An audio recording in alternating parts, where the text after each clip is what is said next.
So this is how you rebuild the heater valve. There are 6 screws, Torx T10, so just take them out.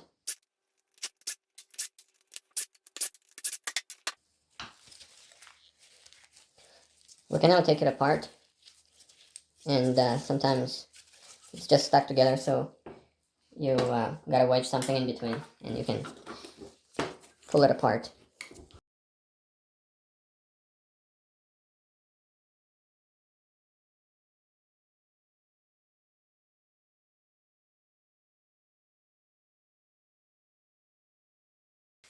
And I believe you can remove this black piece as well.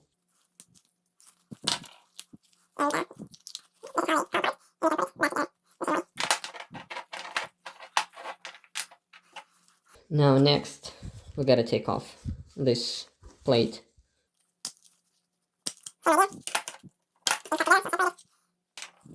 And you can see on this one, the rubber is destroyed.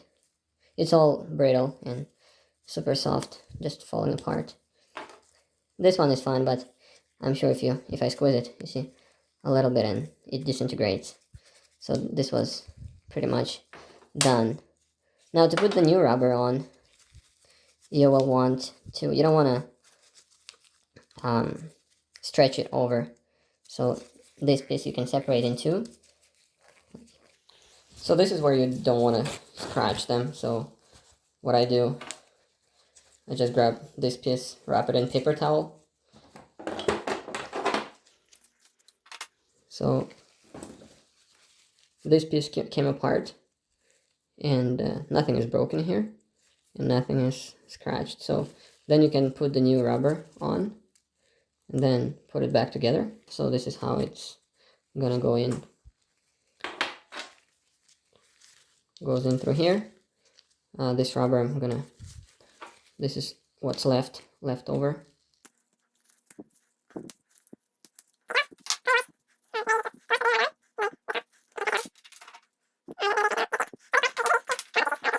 Now a lot of people struggle with taking these out. This one is out.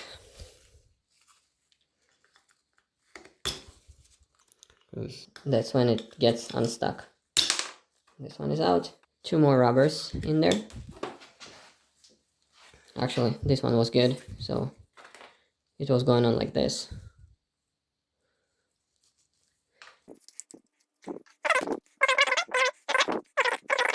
So I got this rebuild kit with the rubbers, and I know I took apart this valve, but I was actually fixing another valve, but they're both for X5, and this one has 1 plate, and this valve had 2 plates.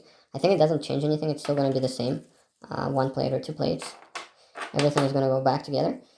So you can find those valves on eBay for very cheap, for like 30, 40, 50 bucks, but they're from China, so with that goes the quality.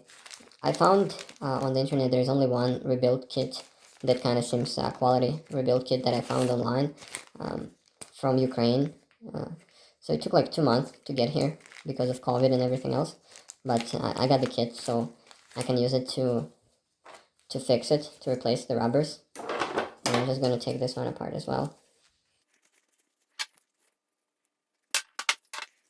So it looks like this plate has bigger shafts than this small one, but that's the one I was fixing, so I'll use that.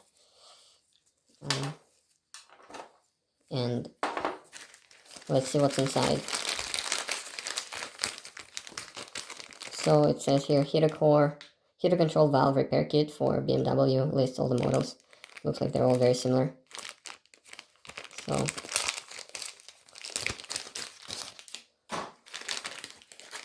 let's see what we got here.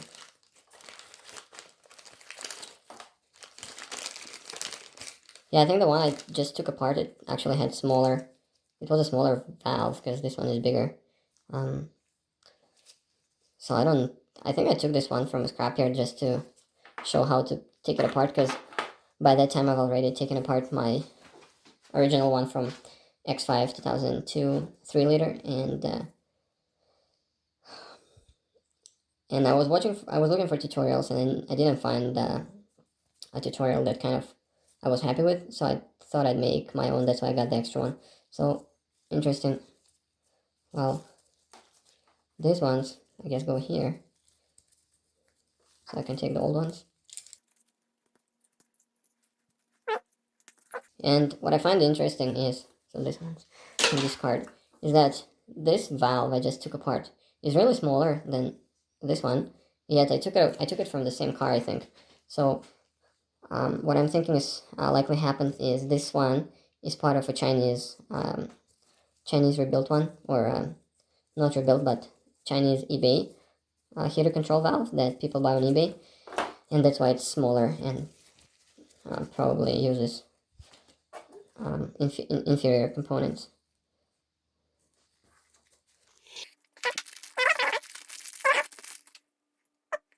I think that's again another thing is ones have a smaller shaft, so these ones won't even fit in them, because you can see how big these ones are, how small these ones are. So I'm definitely feeling like this came from a cheaper version, substandard Chinese units. So here you go, don't buy them. Let me see if I can find the original parts. Okay, so I found the original ones, way bigger, way beefier. So that's funny how they kind of make this mini control valve, but you don't want that, you want the proper one. So if these fall off, I'll put them back on together after. So put it back through.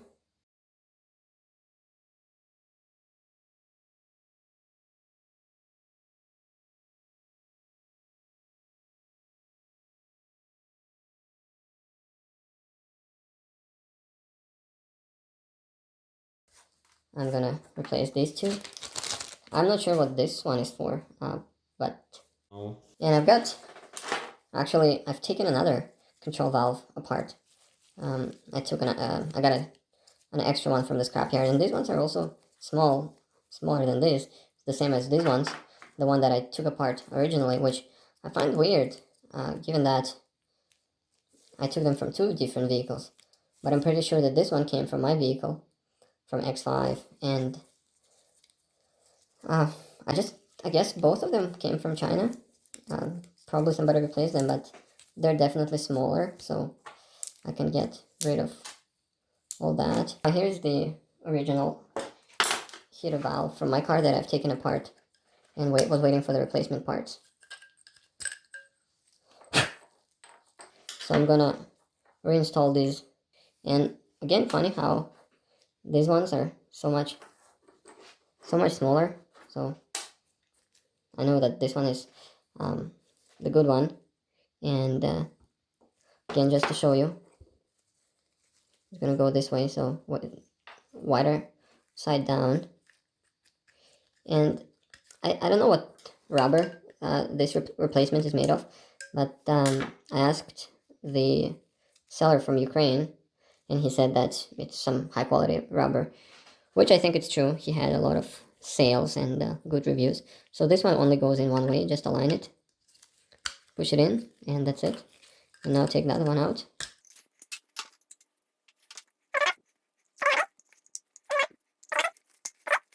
This one is done.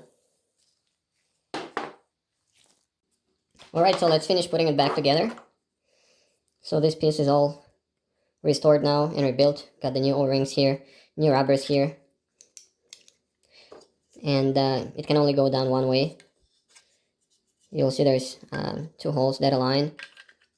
So it can only go this way. You see it's flush on all sides. So that's done. The next part is these coils with the connector pins. So they go in all the way like this. Okay, so from here, you gotta connect the connector cover. Put it in here. At first, it doesn't look like there's a way for it to go through, but basically just slide it down, and it's gonna kind of clip here. Because it looks like you can do it from under, but you can't. Then it stays like this. Same thing with the other one. And they are kind of held in place a little bit by this connector cover, which is going to go on top of this.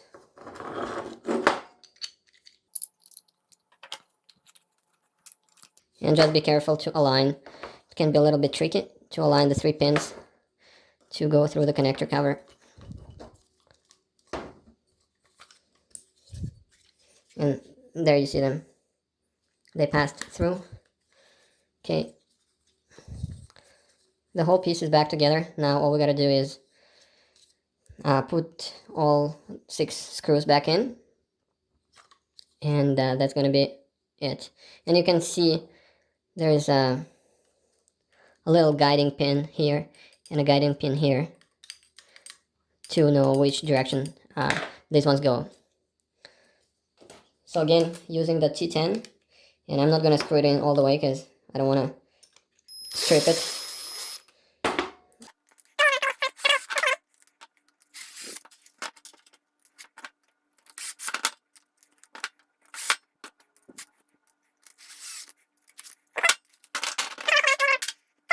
So I'll use that mini ratchet to tighten it all the way. You don't have to tighten it very tight because it bolts into plastic, so just hand tighten, nothing crazy.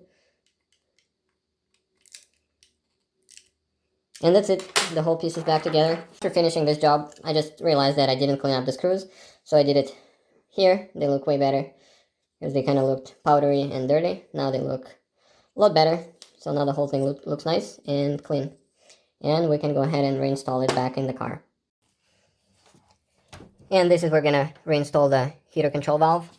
So while I wasn't here, I obviously took off this plate, cleaned it up, and I replaced all the hoses for the cooling system.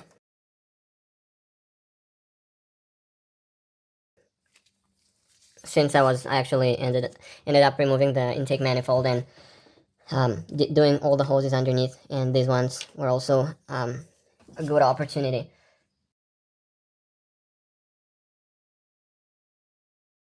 So it goes in this way.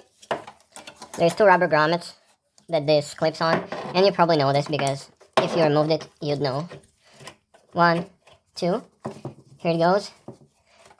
This hose clips in here, and I got that ring. This is the connector that goes right in.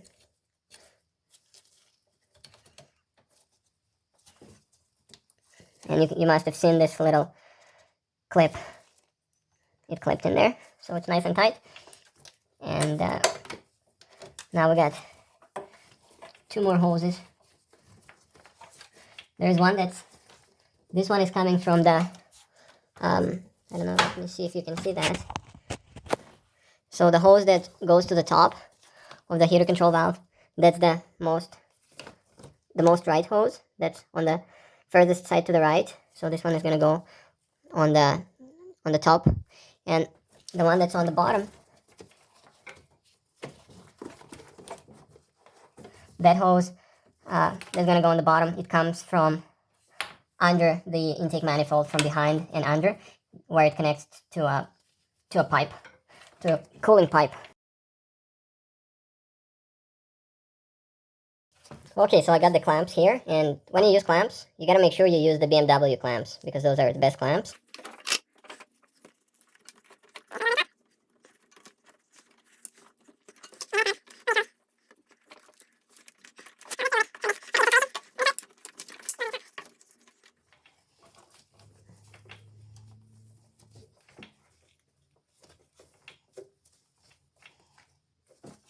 And you can either obviously use a screwdriver or a 6mm socket to tighten these clamps. I think this one is going to be easier with a screwdriver.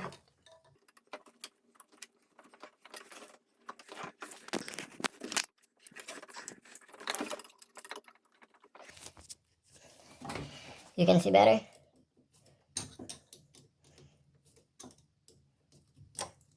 This one is pretty tight. I may give it a little bit more with a socket, with a 6mm socket, and it came out a little bit, so I'll push it back on.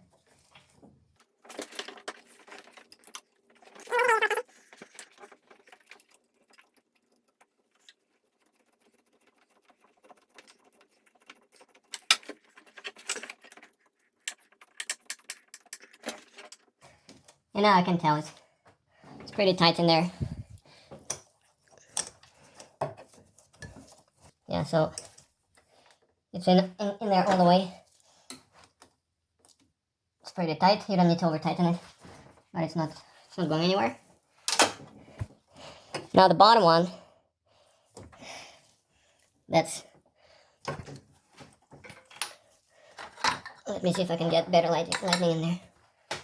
Okay. So this hose that goes from underneath the manifold from behind is gonna go on the bottom side of the heater control valve.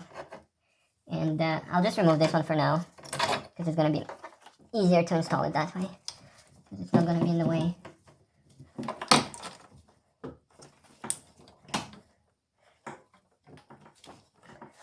Alright, it's on there all the way. Slide the clamp, leave a little bit of space, and now you can tighten it, either with a screwdriver, or I prefer using a ratchet.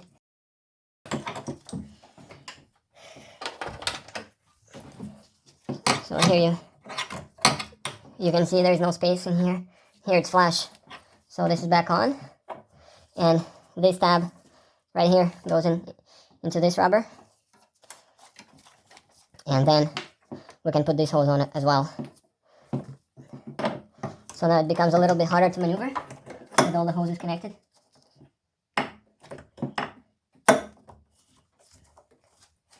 And basically I got it in there. I just want this out of the way for now. And now we got the last hose that clips on here, and we're gonna tighten it.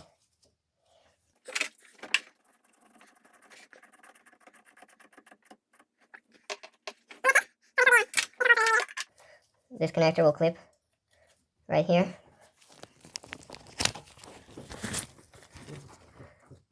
I'll show you. Just boom. And this is how you unclip it. You just push on this and then pull, or get something underneath. When you pull, when you push, you get something underneath and it will come out. So this is the first connection.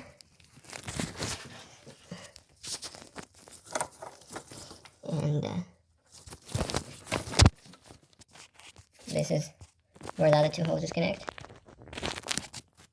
So you see I don't go, I'm gonna try to go in between that plastic piece of pipe that sticks out, so I don't go on the side here, and I don't push the worm clamp all the way to the base. I try to go in between, and it kind of looks like maybe I over tightened it, but I don't think so. I didn't go very hard on it, so this should be good.